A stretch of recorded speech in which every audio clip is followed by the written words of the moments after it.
Allez, on a laissé un bas de caisse. Hein. On va se prendre sur le train. Non, si je vais tout droit, la Pierre.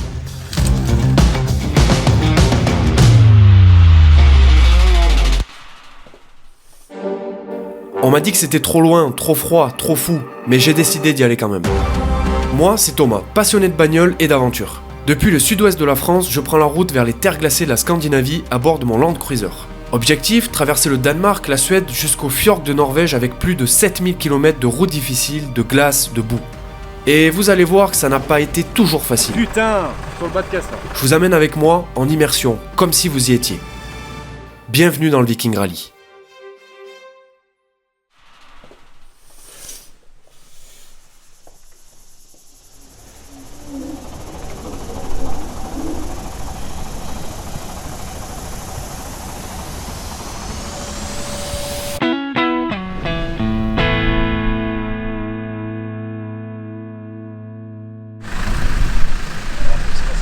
On va au briefing, Pierrot. On va le briefer. Et on est un peu mouillé. Hein. Alors si vous débarquez dans cette vidéo, on est au tout début de l'aventure Viking Rally. Dans le précédent épisode, on est parti de Pau avec le Land Cruiser pour rejoindre Copenhague, là où on se trouve actuellement. Et ce matin, ça y est, c'est le grand départ et le rallye commence vraiment. Mais si vous n'avez pas encore vu le premier épisode, je vous recommande vraiment d'aller y jeter un œil pour comprendre. Allez, je vous la mets juste en haut à droite de cette vidéo. Ce petit briefing sert à nous donner des infos sur l'étape du jour. L'ambiance est assez folle malgré ce temps franchement pas idéal. Tout le monde a hâte de démarrer cette aventure. Allez, on y est, la ligne de départ du Viking Rally est là, devant nous. C'est parti!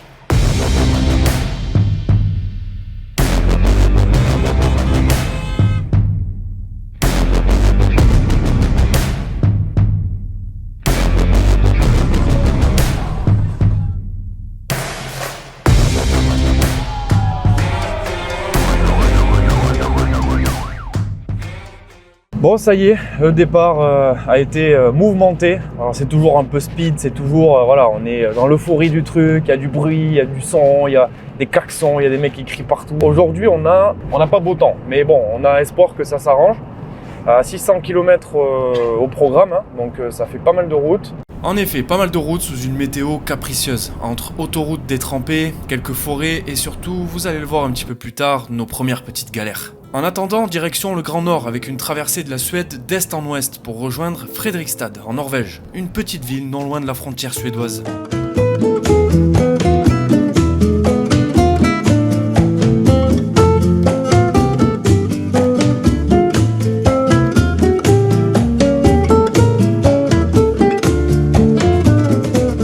Bon, là on arrive sur le fameux pont de l'Orsand du coup, la voiture balai qui nous double et rien ne va plus. Hein. Les gars, il va falloir appuyer sur le champignon. Hein. Il y en a de l'anglaise, hein, dis donc. Hein. On arrive sur le pont, qui n'est pas le pont d'Avignon, mais le pont de l'Orsand. Effectivement, il est immense. Le pont de l'Orsand, c'est en effet un pont impressionnant. Il relie le Danemark à la Suède. 16 km de long, moitié tunnel, moitié pont, posé sur la mer. C'est impressionnant à voir et encore plus à traverser. On passe sous l'eau, puis au-dessus. Et sans même s'en rendre compte, on change de pays. Bienvenue en Suède. Bon, on va pas rester trop longtemps derrière le scénic, hein, parce que bon, je tiens pas à faire de la mécanique. Adieu les gars, on s'arrête pas. Hein. Je vais descendre là pour chercher les sacs. C'est pas un problème ça. Non, c'est barré aussi par une... Et ça devient mignon là, mon petit Pierrot là. Non ? Ça dépend de la profondeur de l'eau. En fait, il y a un peu d'eau. On va voir. Est-ce que c'est... Non, c'est pas profond. C'est pas profond, mais ça a l'air bien gras. On se met en lente, je pense. Non, tranquille, ça passe. Crème. Crème. Allez, on se tente. T'arrêtes pas au milieu, c'est tout. On s'arrête pas. Allez. C'est gras. Ouais, c'est gras. Foiré.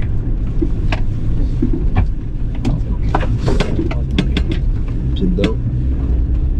Putain, génial! Bon, pas trop de difficultés là, franchement, là ça tracte. À un moment donné, on s'enfonçait un peu quand même. Hein. Au début, là, dans l'eau, premier passage dans l'eau. Mais bon, premier essai vraiment off-road, on va dire, qui est très cool. Les Falken, ils sont incroyables. Là, pour le coup, il y a un peu de terre partout, mais bon, c'est un 4x4 sa vie, hein, les 4x4. Donc, Premier essai en tout cas off-road validé. C'est dommage que la piste a priori s'arrête ici. Là en tout cas on est un peu dans une sorte de cul-de-sac. Il n'y a pas d'autres accès, il y a des arbres partout et en bas c'est l'eau. On va voir si on peut trouver d'autres petites routes.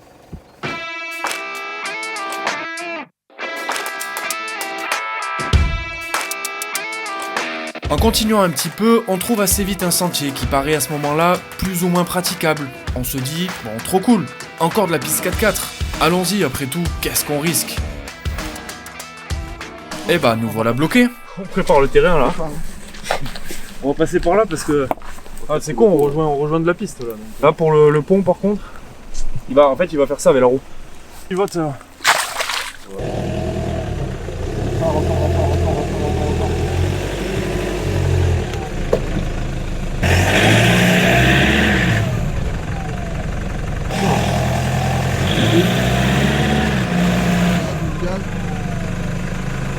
Là le problème c'est que tu t'enfonces partout. Là faut monter, c'est encore un caillou ça. C'est une souche. Là le problème c'est que là si je mets la roue là, bah, c'est déjà le cas, on va se prendre sur le train. Non. Là on est quand même sur place. Bon là je suis en lente, on va le tenter comme ça.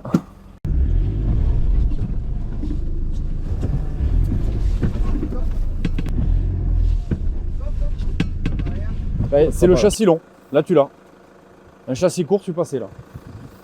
Ou mieux positionné, dès le départ.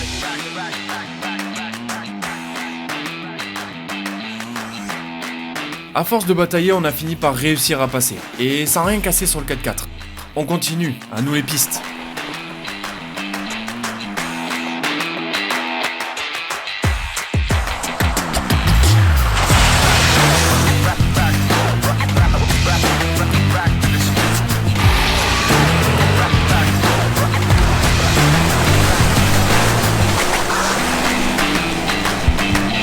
C'est quoi le plan là? Non bah là on essaye d'ouvrir parce qu'on est bloqué.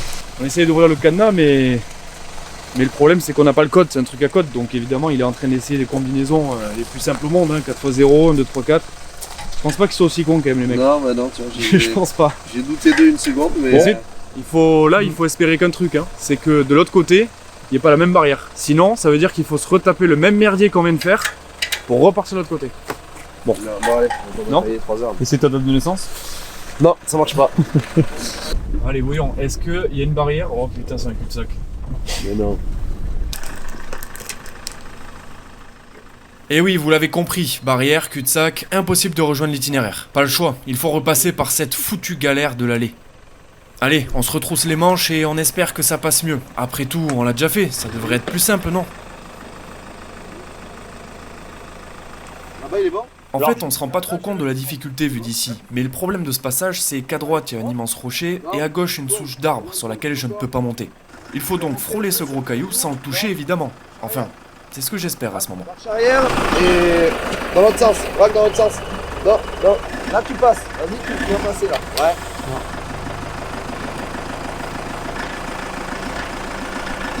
Le caillou ici va te guider. Vas-y.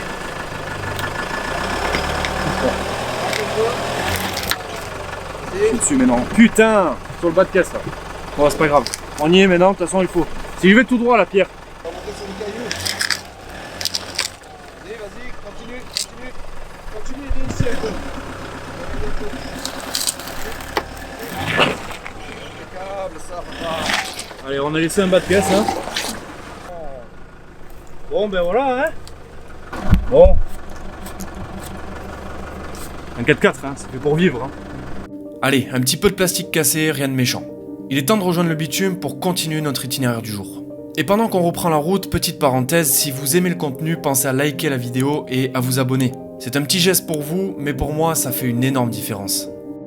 Assez vite, on arrive dans une petite ville suédoise nommée Vjalbacka. C'est typiquement le genre d'endroit où tu te dis « Ok, là, on est vraiment en Scandinavie ». Des maisons en bois coloré posées face à l'eau, des rochers immenses en fond. On dirait un décor de film ou une carte postale un peu trop parfaite.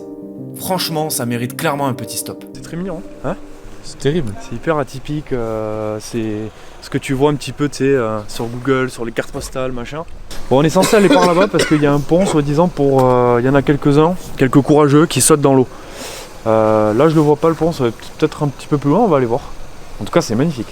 Si on est vraiment joueur et qu'on veut gagner le Viking Rally, bah, il faut prendre des points et puis il y a des défis journaliers, machin. Et là, il y a un défi qui est de sauter. C'est pour ça qu'on va vers là-bas. Pierre a décidé de nous faire gagner des points et sauter dans le. Je sais toujours pas ce que c'est. Hein. On est toujours aussi mauvais en géographie, hein, Pierrot? En effet, tellement mauvais que je pourrais confondre un fjord avec une piscine municipale. Il s'agit donc bien de la mer. Et plus précisément l'archipel du Bohuslän, sur la côte ouest de la Suède. Un coin sublime entre rochers, îlots et villages de pêcheurs. On vient de faire une petite halte dans une petite ville côtière de la Suède, du coup, en plein ouest de la Suède, donc à Fjällbacka. Désolé pour ma prononciation, en tout cas c'est vraiment mignon, c'est vraiment atypique, c'est authentique, il n'y a pas de tourisme, il n'y a pas des hôtels, j'en ai pas vu, je pense qu'il n'y en a pas. C'est très, je pense, préservé, voilà, on sent l'authenticité, on a l'impression que c'est presque quelque chose qui... un petit village qui s'est un petit peu figé avec le temps. Donc c'est très mignon, c'est très agréable à voir, c'est très calme. On a marché un petit peu dans les rues. Voilà, des cartes postales de la Suède. Hein, là on l'a en live, donc c'est très agréable. En plus, la chance qu'on a, c'est que le temps s'est un petit peu levé. Donc allez, on va reprendre du coup la route, direction Fredrikstad, donc en Norvège cette fois. On a quelques kilomètres encore, il nous reste au total 1h15 à peu près, ouais, un peu plus de 110 km. Et on arrive en Norvège, donc ça c'est très chouette parce que dans une journée on aura fait finalement 2 pays. Voilà, donc Fredrikstad qui se situe quand même assez proche de la frontière norvégienne. Donc voilà, c'est parti. Avant de boucler cette longue journée, je prends juste quelques minutes pour souffler un peu. Marcher seul, respirer l'air frais, regarder autour de moi. C'est aussi ça le Viking Rally. Des kilomètres, des galères parfois, mais aussi des instants comme celui-là, calme, suspendu. Un petit village suédois, le bruit de l'eau et le sentiment d'être exactement là où je devrais être. Et demain, une nouvelle étape nous attend. Pierrot, Ouais, tu bouffes du saumon ou je rêve là? saumon. Ouais, je rêve pas. D'accord. C'est quoi ce saumon fromage mortadelle? Ouais. Là c'est... Putain, il va t'avoir une haleine le type. Bon allez, on prend le petit déjeuner tranquillement. Après, c'est parti, on va recharger le 4x4. Au programme, pas beaucoup de kilomètres, mais surtout kiffer et sortir des sentiers battus, sortir de ces grands axes routiers, autoroutes, etc. pour profiter des paysages parce que y a de beaux paysages qui nous attendent aujourd'hui. Allez, on continue. Allez, on est bon, let's go! C'est parti!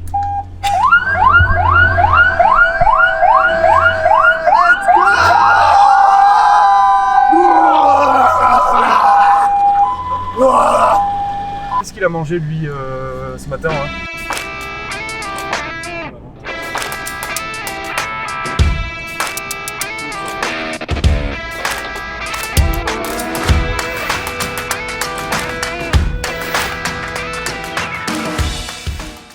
Allez, petit arrêt pipi, très important. On a roulé là à peu près 1 heure. Bon, pour l'instant, pas super intéressant, c'était pas les routes les plus intéressantes.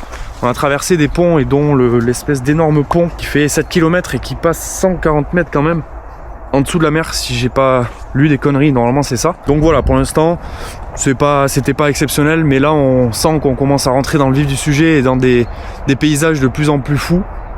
Ça va être top et de toute façon aujourd'hui on le sait, on va en prendre plein les yeux. Je spoil un petit peu mais on va faire du chien de traîneau, ça j'ai vraiment hâte, ça va être une première expérience aussi. Là la journée elle démarre plus que bien. On va profiter aussi de ce ciel bleu pour se faire un petit bivouac, un petit casse-dalle dehors. Parce qu'évidemment là faut profiter de cet extérieur. Donc on va trouver un spot sympa. Voilà, que des choses folles en fait aujourd'hui. Ça va être un truc de fou.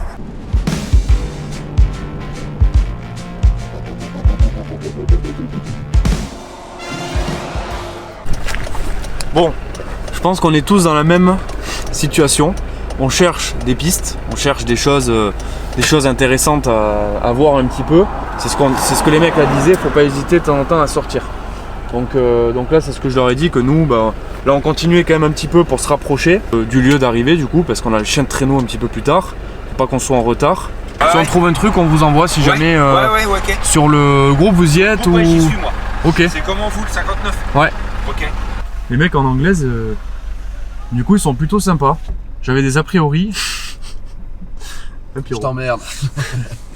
Bon allez, on a trouvé une petite piste. On se fait suivre par les 4x4, donc on va prendre le lead. Ah, on sort un peu du bitume, mon Dieu. Après ce qu'on va trouver, mais... Ouais, enfin, on a vite déchanté. Pour la énième fois, on est encore tombé sur des propriétés privées. Ça, et à droite. Hein, ouais, après même au pire, regarde, on fait là, ici, on prend à droite par là, et on va bien trouver un petit Ouais, spot, ouais, un ouais, truc, je là. pense, ouais, je pense. Ah oui. Allez. Ok, allez. Allez, c'est reparti.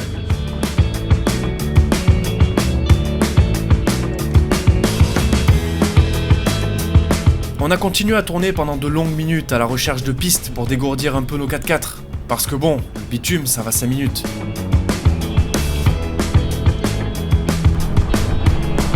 Mais malheureusement, encore une fois, sans succès.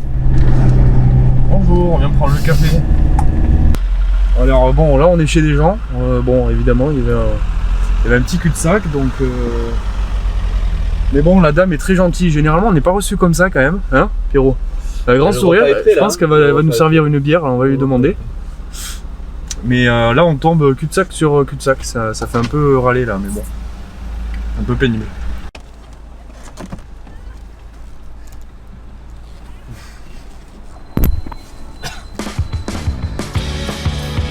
Allez, on continue car c'est bientôt l'heure de manger et il faut qu'on trouve un spot sympa, histoire de profiter de ce beau soleil aujourd'hui. Les gars avec les Defenders décident assez vite de s'arrêter, ils avaient trop faim. Mais nous, le spot nous plaisait pas tellement, alors on continue. Et du coup, on a bien fait.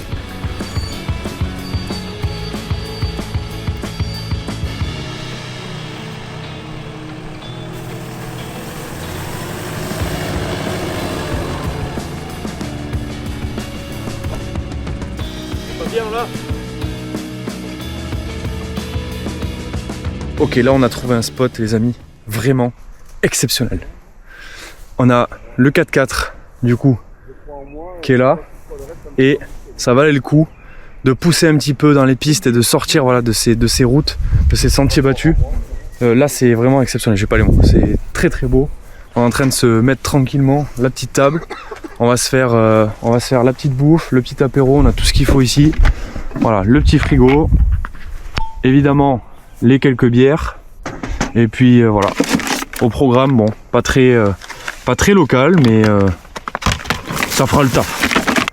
Oh là là, mais qu'est-ce qu'on est bien là, mais qu'est-ce qu'on est bien.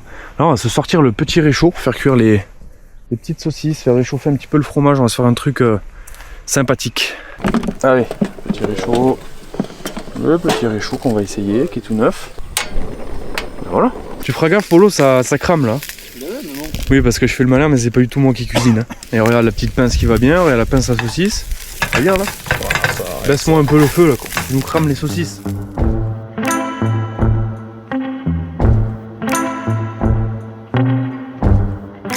C'est aussi pour ça qu'on est venu, pour ces moments-là. Pouvoir s'arrêter où on veut, quand on veut, sortir la gamelle, poser les chaises et manger face à un lac, au milieu de nulle part.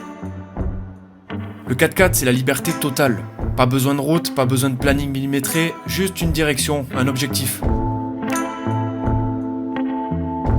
Et entre deux, la nature, à l'état brut. Bon allez, faut pas traîner, on a rendez-vous avec des chiens de traîneau, et eux, ils n'attendent pas. Bon Pierrot, les chiens de traîneau c'est compromis là. Attends, on va y arriver.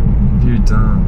On avait rendez-vous à 16h, il est 16h06, il nous reste 55 km, 1 heure. Donc évidemment, très compliqué, on s'affraîchit quand même. C'est quand même une sacrée expérience qu'on se louperait. Bon, allez, on continue, on croise les doigts. Pendant qu'on était en train de prendre du bon temps devant ce lac, il se trouve qu'un éboulement de pierre a eu lieu sur notre route, qui rejoint notre rendez-vous pour les chiens de traîneau. Et comme ici, il n'y a pas 36 routes possibles, évidemment, il faut faire un détour énorme. Mais bon, dans notre malheur, on a quand même de la chance, un créneau s'est libéré, juste un peu plus tard. Ouf. Nous voilà pour notre activité du jour. On n'était pas certain de faire. Et finalement, ça s'est pas trop mal goupillé. Donc, on vient d'arriver sur le lieu des chiens de traîneau. Normalement, ça ne devrait pas être trop loin d'ici. Allez, on va se mettre ici. On va aller repérer un petit peu les lieux. Pierrot, on va faire une purge de frein. On va y avoir droit. On a quelques petits trucs sur le toy, les amis. En gros, ce qui se passe, c'est que Au niveau de la pédale de frein, je pense que j'ai de l'air dans mon circuit de freinage. J'avais déjà constaté ce petit souci juste avant de partir, et pour corriger le problème, en fait, on avait tout simplement fait une purge du liquide de frein. Il y avait un petit peu d'air, on a chassé toute l'air, on a profité pour changer le liquide de frein, et le problème avait disparu. Là, ça revient un petit peu, et ce qui m'inquiète, c'est que la pédale de frein est de plus en plus molle, donc on sent de l'air dans le circuit. Donc voilà, heureusement j'ai du liquide de frein, j'ai prévu. Les outils, je devrais avoir ce qu'il faut, normalement ça devrait pas être trop compliqué. Donc je pense qu'on va avoir droit à une petite purge. Voilà, on va voir si elle revient ou pas la pédale, mais là pour l'instant elle est un peu molle. Affaire à suivre, on va voir ça. En attendant, on va se faire notre activité du jour, petit chien de traîneau pour décompresser de cette journée.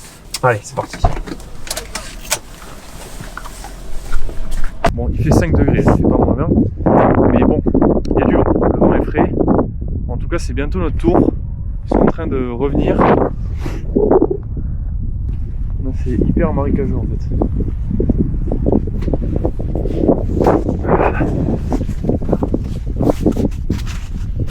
On rencontre maintenant les locaux qui proposent cette activité. Des gens simples, passionnés, profondément connectés à leurs chiens et à la nature qui les entoure. Ici, pas de faux sourires, juste de la vraie passion, un respect total des animaux et une vie rythmée par les saisons et les départs entraînés. Et puis il y a eux. Ces chiens majestueux, puissants et tellement attachants. Ils sont impatients, ils veulent courir, sentir la neige filer sous leurs pattes. Mais avant ça, ils viennent chercher un regard, un geste, un lien.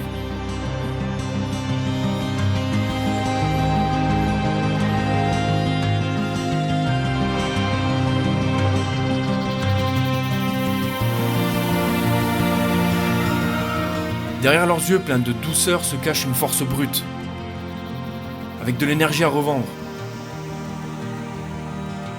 Bon, peut-être un peu trop d'énergie parfois.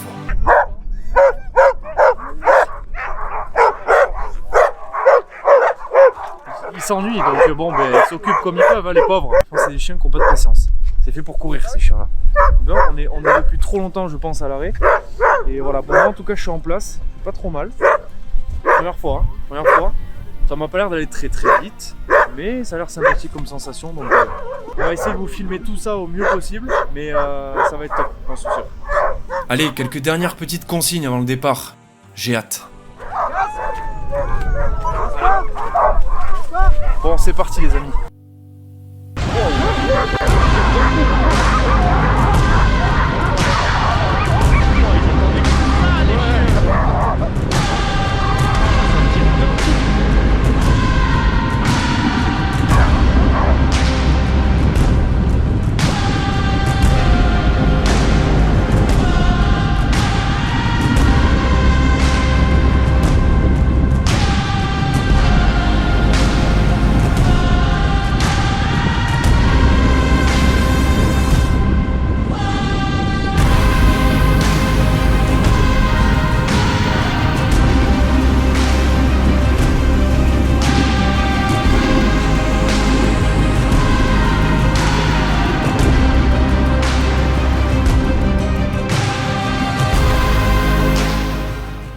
Bon, très cool les amis, franchement, superbe sensation. Alors, il n'y a pas d'adrénaline parce que ça va pas très très vite, mais c'est d'autres sensations là qu'on recherche. C'est d'être connecté avec ce qui nous entoure, avec ces magnifiques chiens qui font un boulot extraordinaire. Là. Alors, trop mignon devant, en fait, je pense que les leaders portent ils ont des espèces de petites, on dirait des petites chaussettes, peut-être des pneus anti-neige, des pneus pour la neige, quelque chose comme ça. Et que ceux d'avant, ouais, il n'y a que ceux de devant qui les ont. Bon, en tout cas, très cool, franchement, superbe expérience. Évidemment, dans un paysage à couper le souffle. Voilà, c'est très chouette, c'est génial, on a de la chance. Après cette parenthèse magique, on reprend doucement le fil du voyage. Direction notre hôtel du jour. Bon, ok, à ce stade, je sais ce que vous vous dites. Ouais, mais c'est pas de la vraie aventure, il dort à l'hôtel tous les jours. Et franchement, vous avez pas totalement tort. Mais faut aussi voir l'autre côté. C'est mon premier road trip, aussi long, aussi intense. Puis faut pas oublier qu'on est en Norvège avec des journées bien chargées et parfois des nuits très froides. Le bivouac c'est cool sur le papier, mais pour vous ramener des vidéos propres, filmées dans toutes les conditions, gérer le matos, recharger les batteries, faut un minimum de confort. Parce que oui, derrière ces images, en fait il y a une vraie logistique, une équipe et beaucoup de boulot. Puis bon, entre nous, après des journées comme celle-là, dormir au chaud, c'est franchement pas tricher. D'ailleurs, je profite de cette petite parenthèse. Si vivre la même aventure vous tente, le Viking Rally est ouvert à tous, et les inscriptions pour l'année prochaine sont déjà en ligne. Je vous mets leur lien directement dans la description de cette vidéo. On vient d'arriver. Très sympa, ça change un petit peu. On sent qu'on est un petit peu hors de la ville. C'est un peu plus atypique, on est au milieu des montagnes. Je pense que la vue dedans va être très sympa. Allez, on va voir ça. Bon appétit. Merci. C'est bon? Vous vous régalez? Ouais. On faillote. C'est très bon. Petit saumon évidemment. Saumon de Norvège. De Norvège, j'espère. C'est cool. Ouais, j'espère, oui. Ça serait con là. On en a pas encore goûté nous, donc bon. Et bien bon app, hein. Allez, on va se poser un petit peu et goûter ce fameux saumon. Je me tâte quand même. J'aime le saumon, mais bon, on va voir. Regardez la carte. Bon, le saumon était excellent. On est plutôt content de ces 2 premiers jours, la fatigue commence déjà à se faire sentir, mais l'excitation prend encore le dessus. Et franchement, on a déjà hâte d'être à demain, pour la suite de l'aventure.